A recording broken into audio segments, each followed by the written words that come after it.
I would like to introduce to you Firas Ahmad Khalid, the medical doctor and PhD candidate in the Health Policy PhD program at McMaster University. My name is Dr. Ahmad Firas Khalid, and I believe that effective leadership starts with a deep understanding of practical solutions to solving the world's most complex problems.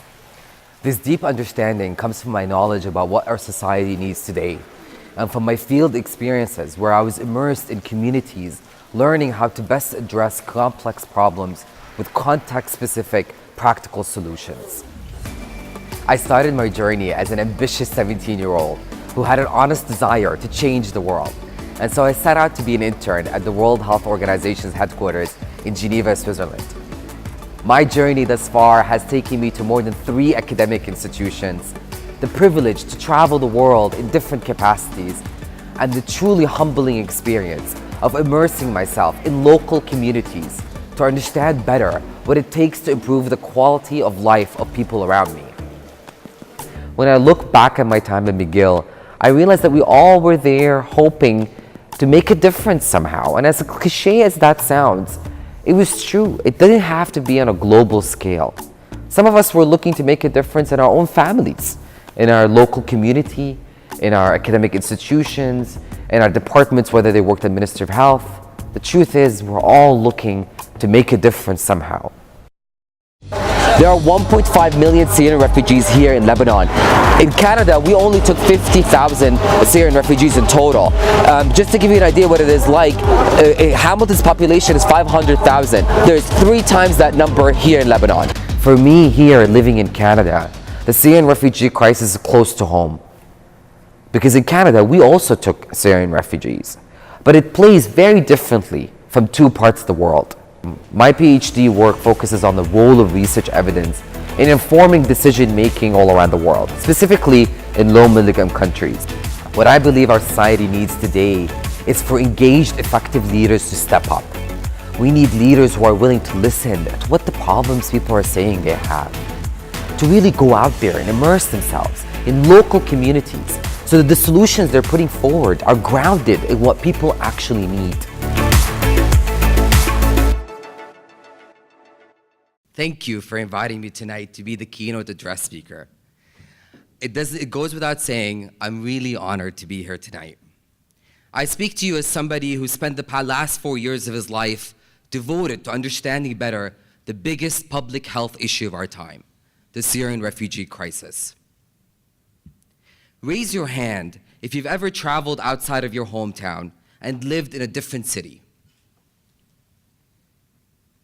Now think back at that time and raise your hand if after you moved, you felt this sense of loss, unsure of what you were doing. Same hands. Raise your hands if within the first few days of being there, you've wanted to just pack your bags and go home. Well, let me tell you something. You're one of the very few lucky ones, because that option is not available to many refugees and migrants. There's no home for them to go back to. What they know to be home at one point is not there anymore, or unsafe to go back to, so they're stuck in their new and current reality. Picture yourself being forced out of your home, away from everything you once held sacred in your life. Now imagine, after being forced to leave everything behind, you're now running on your feet, often in the dark, to any place that will offer you protection and shelter. For some, that means walking for days across dangerous lands. But for others, it means getting on a boat and crossing the turbulent seas in hope of making it to safe shores. Who among us can forget the haunting photo of Alan Kurdi, the 3-year-old Syrian boy who drowned on the 2nd of September 2015 in the Mediterranean Sea when his family was escaping Syria into Europe? This is not a scene from a Hollywood movie. This is the reality of more than 25 million people. As a man of science and a firm believer in the power of sound research evidence, I want the following figures to speak for themselves on the gravity of the situation today. Currently, there are around 68.5 million people worldwide that are displaced. Think about that for a second. that is almost double the population of Canada. I met Syrian refugees in Lebanon, and my time with them reaffirmed in me what I always knew all along. The right to safety is a basic human right. The right to health is a basic human right. This means providing quality and affordable health coverage, as well as social protection for all refugees and migrants, regardless of their legal status. I witnessed firsthand how the lack of access to basic health services can have detrimental effect on vulnerable populations.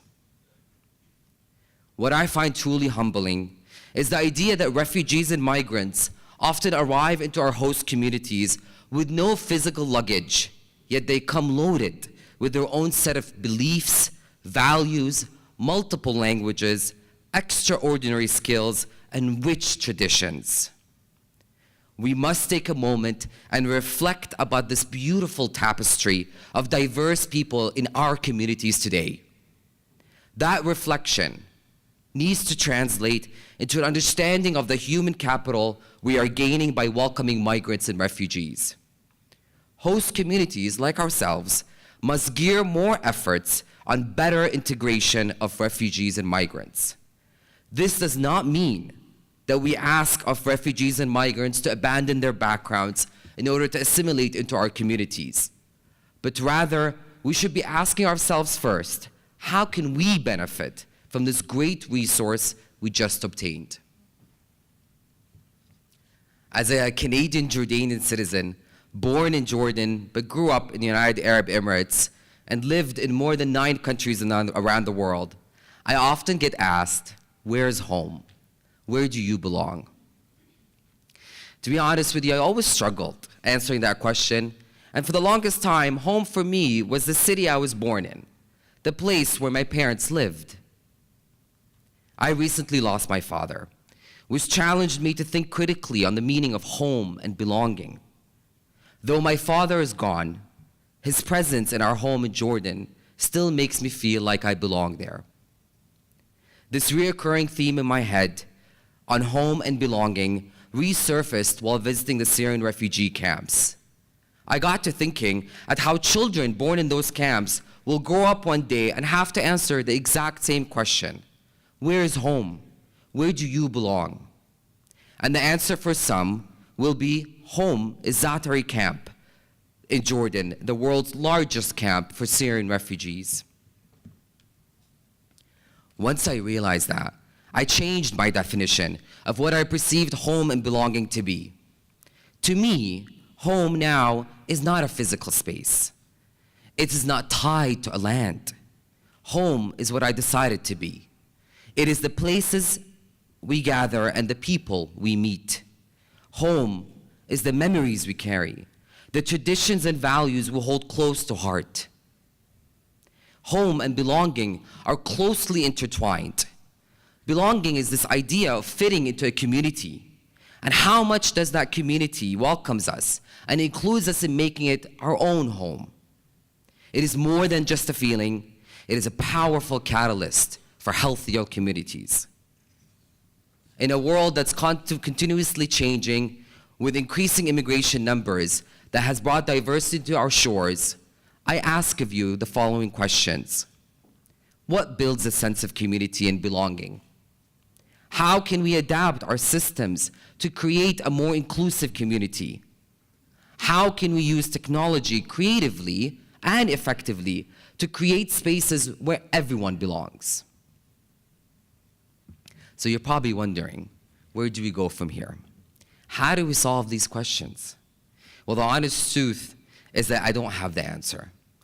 But what I do know for sure is that the refugee crisis must be tackled collectively and will require us not to only be thinking outside the box, but rather leave the box altogether and start fresh.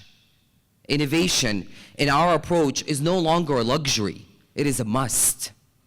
What we need is creative minds like yourselves, pushing the boundaries where they've never been pushed before. We need the leaders among us to inspire us in figuring out how to come up with practical solutions to the world's most complex problems.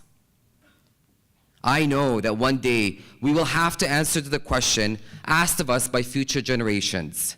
What did you do to help alleviate the refugee crisis? The burden falls on all of us to figure it out. There's no denying that to solve the refugee crisis, we must address the root cause of the problem. Remember, nobody chooses to be a refugee. My argument here today is that until we solve the root cause of the problem, we should remind ourselves that how we respond to the refugee crisis is a direct reflection of the values we hold today. This speaks to our Canadian core values of inclusion and fairness. We saw great examples of how Canadians have stepped up and lent a hand to the nearly 52,000 Syrian refugees we welcomed into Canada since 2015. But our work here is far from over, because all refugees in Canada still need our help. Life is expensive in Canada. The cold weather we all know way too well is brutal to many. Finding a job is difficult for most. I get asked often, how can I help? Well, let me tell you, the answer is simple. Start by educating yourselves about the people and their needs. Volunteer with an organization that works with newcomers in your area. Work with thrift stores, food banks, and charities. Donate your time, your effort, and your funds locally or internationally. I have not lost hope in our ability to be resilient in the face of challenging times ahead. What gives me hope today is knowing that leaders like yourselves are committed to finding solutions to our most complex problems. It is your drive to make a difference, your passion for finding sustainable solutions, and your willingness to disturb the norm in order to create innovative approaches. As you spend the next few days tackling some of the world's most difficult problems, I want you all to consider the following. Make sure that every solution you put forward is grounded in the community you are trying to serve. Remember that the simple answer is often the right answer. What we need today more than ever is practical solutions that are context-specific and that put the needs of the people first. I know that many of us here today feel cheated and angry, and that after so many years witnessing governments and leaders failing in addressing the world's problems. But we must not give up. We must challenge the status quo. We must see those failed attempts as stepping stones towards the right solution. The spotlight is on you now to inspire others to take on the challenge of solving intricate problems, to break barriers for change, and to lead us all into a brighter and hopeful future.